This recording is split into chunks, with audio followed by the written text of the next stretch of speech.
मला वसंत व्याख्यानमालेमध्ये व्याख्यान देण्यासाठी या ठिकाणी निमंत्रित केलं, त्याचा मला अतिशय आनंद होतोय.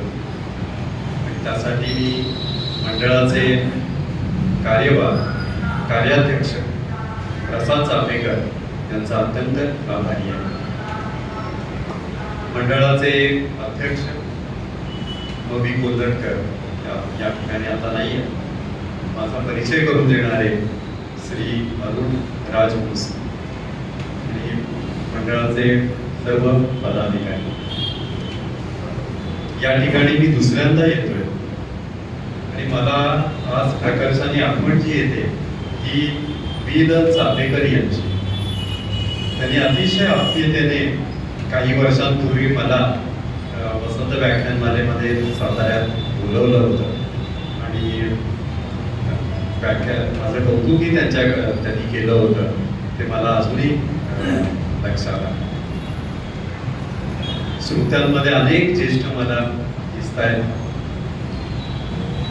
साताऱ्यामध्ये ज्यांनी ग्रंथ चळवळ रुजवली, मोठी केली, ते ग्रंथ महोत्सवाचे सर्वेसर्वा,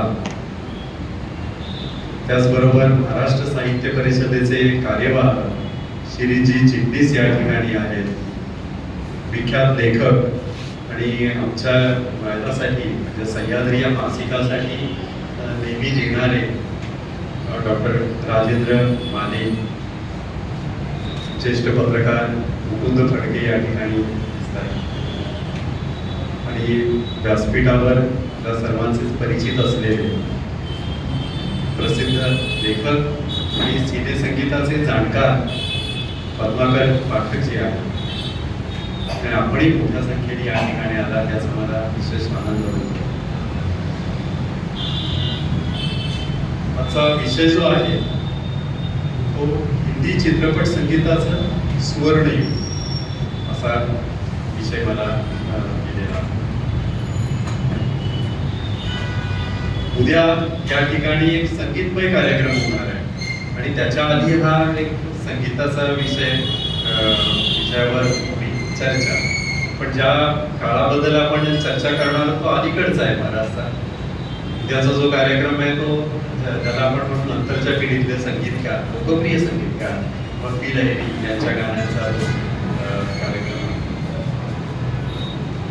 हिंदी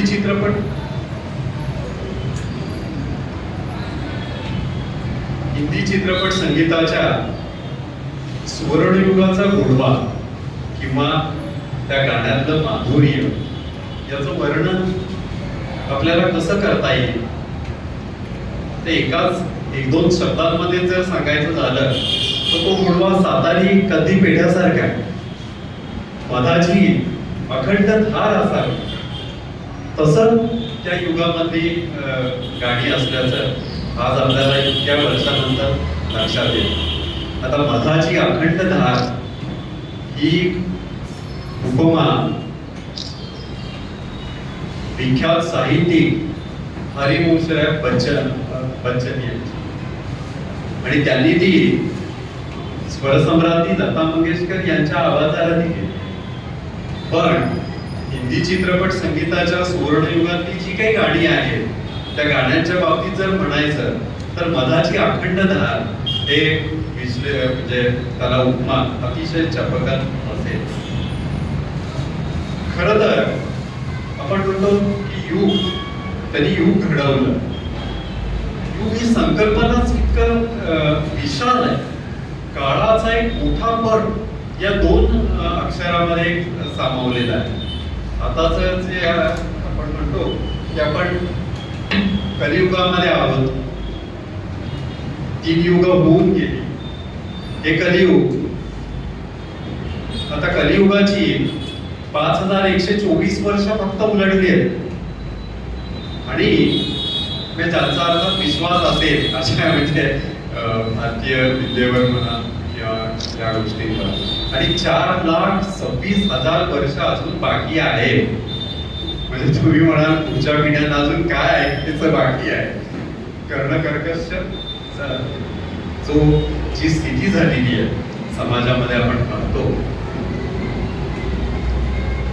पण युग म्हटल्यानंतर इतकं विशाल आहे आणि ज्याला आपण हिंदी चित्रपटांचं सुवर्णयुग म्हणू, त्याची सुरुवात जर आपण साधारणतः 1949 अशी मानली तर साधारणतः संगीताचे अभ्यासक ते 1960, खरं तर 1950 ते 1960 हे दशक खरं सुवर्णयुग असं मानणारच जास्त संशोधक, अभ्यासक आणि रसिक श्रोते पण आहेत. पण 5 वर्ष आपण अलीकडे आणि पलीकडे असं घेऊया. म्हणजे इथे मी 49 म्हणालो, इथे 1965 असं 65 66 या पद्धतीने, म्हणजे किती 10 ते 15 वर्ष. पण त्याला सुद्धा आपण युग म्हणतो. चित्रपट संगीताचं युग, एकीकडे आपण म्हणतो की युग छोटं नसतं आणि एक छोटीशी जी वर्ष आहेत फक्त 10 ते 15 वर्ष फक्त हिंदी चित्रपटातली, त्या क्षेत्रातली, त्याला आपण युग म्हणायला जातो. तर असं काय निर्माण झालं? तर याचं कारण एकच आहे, त्याला युग आपण म्हणतो. त्या काळात जी गाणी निर्माण झाली, जे लिहिलं गेलं, जी चित्रपट निर्मिती झाली, त्याचे पडसाद अजूनही या पिढीवर आस्थागायन उमटत आहे. आणि तो प्रभाव इतका मोठा आहे की त्याच्या पलीकडे, त्यात जे झालं त्याच्या पलीकडे अजून कोणी जाऊ शकलं नाही. म्हणजे देशभक्तीची गाणी असो, त्या काळात जी झाली ती त्यानंतर झाली नाही. प्रेमगीत असो, अभी न जाओ छोडकर, ते दिल अभी भरा नाही, असं मला नाही वाटत की नंतरच्या काळामध्ये त्या तरुणपणे कुणी लिहिलंय. तू हिंदू बनेगा न मुसलमान बनेगा, इंसान की औलाद है इंसान बनेगा.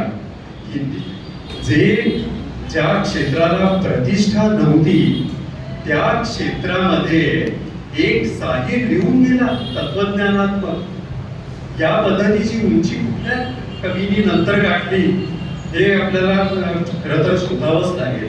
म्हणून प्रत्येकाने, ज्या मर्मज्ञ रसिकांनी त्या काळाला युग असं संबोधलं आणि कुठल्याही प्रकारचा अन्याय त्या छोट्याशा कालखंडावर, 10 ते 15 वर्षाच्या कालखंडावर होऊ केला नाही. आणि त्यांनी केलेलं हे वर्णन अतिशय सार्थ होतं, कोणत्याही अर्थाने अवाजवी नव्हतं असंच आपल्याला म्हणता येईल. 1913 मध्ये राजा हरिश्चंद्र हा पहिला भारतीय चित्रपट पडद्यावर आणि त्यानंतर बोलपटाला जी सुरुवात झाली ती 1931 मध्ये. चित्रपट तुम्हाला नाव माहिती आहे, आलम आरा. या चित्रपटामध्ये 7 गाणी. याचाच अर्थ पहिला भारतीय बोलपट हा संगीताच्या जोडीनेच प्रेक्षकांच्या किंवा श्रोत्यांच्या भेटीला आला. म्हणजे आधी काहीतरी बोलपट आला, नंतरच्या 2-4 वर्षांनी चित्रपटात गाणी आली, असं काही झालेलं नाही. म्हणजे संगीत आणि हिंदी चित्रपट याचं साहचर्य हे पहिल्या चित्रपटापासून आहे. 1931च्या पहिल्या आलमारापासून आहे. त्याच्या पुढच्याच वर्षी म्हणजे 1932 मध्ये एक चित्रपट आला, त्याचं नाव होतं इंद्रसभा. आणि त्यात गाणी किती असावी? 71 गाणी होती. हा जरा जास्तच म्हणजे हेवी डोस हा सगळ्या म्हणावा लागेल. पण ते नाविन्य होतं, माध्यम नवीन होतं. पुढच्या काळामध्ये म्हणजे नजीकच्याच काही वर्षामध्ये कुंदनलाल सैगल हिंदी चित्रपटात आले, काननदेवी आल्या आणि सैगल यांनी त्यांच्या मुलायम आणि तितक्याच मर्दानी स्वरांनी संपूर्ण भारताला वेडं केलं. देवदास एका पिढीला, म्हणजे ती पिढी आता खरोखर हयात नाही, पण आपण जी वर्णनं वाचतो त्या देवदासनी, शहाजहानमधला असो किंवा अनेक बाकी चित्रपट असो सैगल यांचे, त्यांची गाणी, त्यांचा मुलायम स्वर, करू क्या आस निरास भई, शहाजहान मधलं गाणं असो किंवा देवदास मधलं तुमचे दिन इथं तर नाही या पद्धतीची त्यांची गाणी असो, त्या गाण्याने भारताला झपाटलं होतं. कालच ते या म्हणजे किती अशी रक्त ती झळाळली, पण तरी सुद्धा सैगल सारखा एक शिखर संगीत सर म्हणजे तानसेन ज्याला आपण आख्यायिका म्हणतो, भारतातले गायक भारतातले, त्यांची भूमिका असलेलाच तो त्याच नावाचा चित्रपट तानसेन, त्यात शीर्षक भूमिका सैगल यांची होती. पण तरी सुद्धा सुवर्णयुग काही त्याला कुणी म्हटलं नाही. सैगल यांच्या गुणवत्तेबद्दल तर कोणी म्हणजे उच्चारण्याची कुणाची किंमत होणार नाही, इतकं सैगल यांच्या गाण्याची उंची होती. पण तरी सुद्धा ज्याला आपण युग म्हणू तसं त्याला म्हटलं गेलं नाही, की मोठे लोक असून सुद्धा 1941 मध्ये शमशाद बेगम यांचा हिंदी चित्रपट संगीतात प्रवेश झाला, मास्टर गुलाम हैदर यांच्या संगीतामध्ये. त्याच्या पुढच्याच वर्षी मलिकाए तरन्नुम नूरजहान, की ज्यांना आजही भारतीय रसिक विसरले नाही किंवा हिंदी चित्रपट संगीताचे अभ्यासक नूरजहानची गाणी पण ऐकत असतात, त्यांचा प्रवेश झाला. त्यांनी एक काळ गाजवला. असे मोठे कलाकार, गायक कलाकार की जे फक्त गायिका होत्या, पण नूरजहान, सुरैया, त्यानंतरच्या सैगल स्वतः काम नायकाची भूमिका आणि गायन केलं. ते युग गाणी गाजली, पण संगीत ज्याला सुवर्णयुग म्हणता येईल असं त्याला कोणी म्हणू शकलं नाही. मग सुरुवात केव्हा झाली? सुरुवात साधारणतः 1949 हे वर्ष त्या अर्थाने सर्वात महत्वाचं मानलं पाहिजे.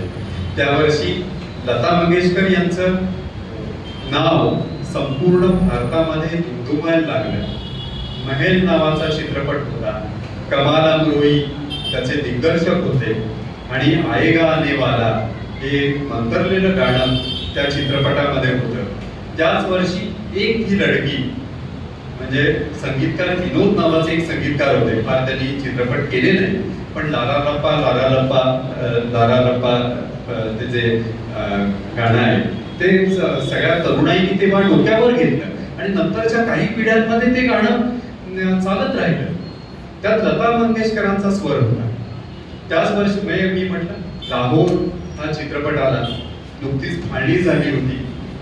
बाजार नावाचा चित्रपट आला, तर बाजार आणि लाहोर या दोन्हीला श्याम सुंदर यांचं संगीत होतं, त्यांची गाणी गाजली. बडी बहन हा चित्रपट ज्याला हुस्नलाल भगतराम यांचं संगीत होतं, तो त्या वर्षी आला. त्यात चले जाना नहीं हे गाणं होतं. त्याचबरोबर चुप चुप खडे हो जरूर कोई बात है, पहली मुलाकात है ये पहली मुलाकात है, लता दीदी आणि प्रेमलता यांच्या स्वरातलं ते गाणं. ते अक्षरशः म्हणजे शहरातल्या मध्यमवर्गीय, उच्चवर्गीय, निम्नस्तर आणि खेडेगावातली लोक इथपर्यंत ते गाणं पोचलं. चुप चुप खडे हो इतकी त्या आणि एक धमालच सगळी त्या बडी बहनच्या गाण्यानी उडवल्याचं आपण वाचतो आता. म्हणजे त्याच्यावर आता विश्वास ठेवला पाहिजे. ह्या सगळ्या लोकांनी हे लिहून ठेवले, नोंदवून ठेवले. आणि त्याच वर्षी बरसात हा चित्रपट आला, तो सर्वात क्रांतिकारी असं म्हटला पाहिजे. बाजार लाहोर याची गाणी गाजली. हुस्नलाल भगतराम तर बडी बहनच्या रूपाने पुन्हा एका वेगळ्या फॉर्मात आले. ते प्रभातपासून त्यांची कारकीर्द सुरू झाली होती, चांद वगैरे चित्रपटापासून. आणि पण बरसातनी जे घडवलं बरसातच्या गाण्यांनी ते अभूतपूर्व असं होतं. जिया बेकरार है किंवा हवा में उडता जाए या पद्धतीची, किंवा शीर्षक गीत बरसात में हमसे मिले तुम, शैलेंद्र यांची ती रचना होती शीर्षक गीत. आणि बाकी इतर बरेच गीतकार त्यात होते. रमेश शास्त्री, हसरत जयपुरीनी त्या चित्रपटासाठी लिहिलं. पण तेव्हापासून जो गोडवा म्हणजे एक संथपणे हिंदी चित्रपट संगीत सुरू होतं, की ज्याला आपण म्हणून सैगलचा स्पर्श त्या शैलीतली गाणी होती. त्याला थोडासा छेद मास्टर गुलाम हैदर यांनी 1941च्या सुमारास खजांची मधून दिला. सावन के नजारे है पंजाबी असा तो ठेका या खजांची मधून आला. पण तरी सुद्धा एक ज्याला संथपणा म्हणतात तो सगळा एक शंकर जयकिशन यांनी पूर्ण झटकून टाकला आणि एक नव्याने ताजी वाटणारी टवटवीत चैतन्यमय अशा संगीत रचना रसिकांच्या पुढे सादर केल्या. आणि तेव्हापासून खऱ्या अर्थाने जी काही गाणी आली ती एकाहून एक मधुर, कधी आपण विसरणार नाही या पद्धतीचीच आली. म्हणून आपण त्या सुवर्णयुगाचा तो प्रारंभ झाला असं म्हणता येईल.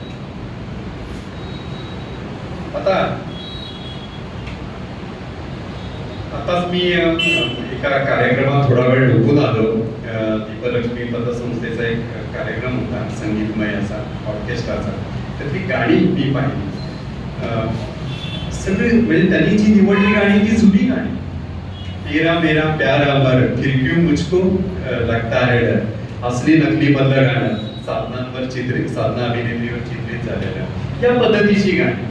आता पुणे सातारा असो किंवा पुणे शहर असो किंवा आणखी कुठले शहर असो त्यातले ऑर्केस्ट्राचे कार्यक्रम अगदी भरभरून चालतात. श्रोत्यांची मोठी दाद मिळते. पण फरमाईश कुठल्या गाण्यांची असते किंवा कुठल्या गाण्यांवर, हे जुन्या गाण्यांवरच चाललेले आहेत कार्यक्रम.